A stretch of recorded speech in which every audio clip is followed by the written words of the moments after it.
আসসালামু আলাইকুম ওয়া রাহমাতুল্লাহি ওয়া বারাকাতুহু।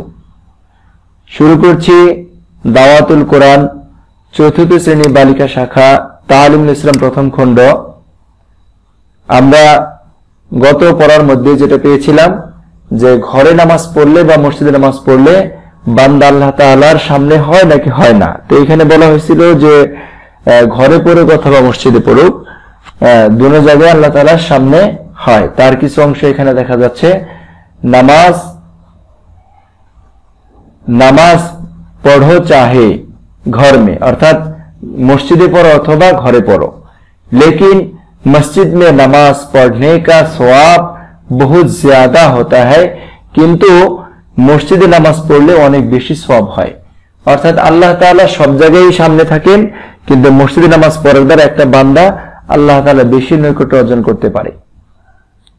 सवाल, नमाज पढ़ने से पहले हाथ मुंह और पाँव धोते हैं उसे क्या कहते हैं? नामाज पढ़ार पूर्वे हाथ मुंह पाँव धोय एटाके की बोले? जवाब, उसको उजू कहते हैं, एटाके उजू बोले। बेगैरे उजू काए शब्द हलो काए, बेगैरे उजू काए नमाज नहीं होती, उजू छाड़ा नमाज है ना, उजू छाड़ा नमाज है ना। सवाल, नमाज में किस तरह मुंह करके खड़ा होना चाहिए? नामाजेर मध्य कोन दिके मुख करे दाঁড়ানো उचित बा दाঁড়াতে হবে? जवाब, पश्चिम की तरह, जिस तरफ शाम को सूरज जाकर छुप जाता है। पश्चिम की तरफ माने पश्चिम दिके।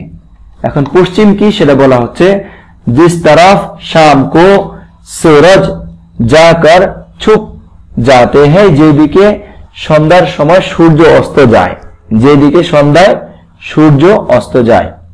सवाल, पश्चिम की तरफ मुंह करने को क्यों हुक्म दिया गया? পশ্চিম দিকে মুখ করতে কেন বলা হয়েছে?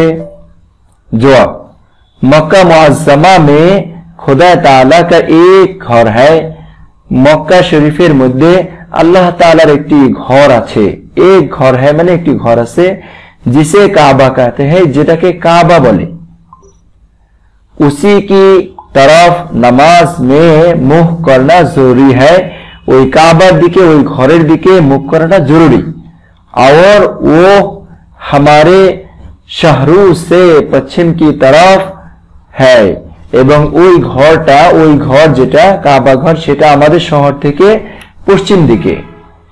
इसलिए पश्चिम की तरफ मुंह करके नमाज पढ़ते हैं, एजন্য পশ্চিম দিকে মুখ করে নামাজ পড়ে।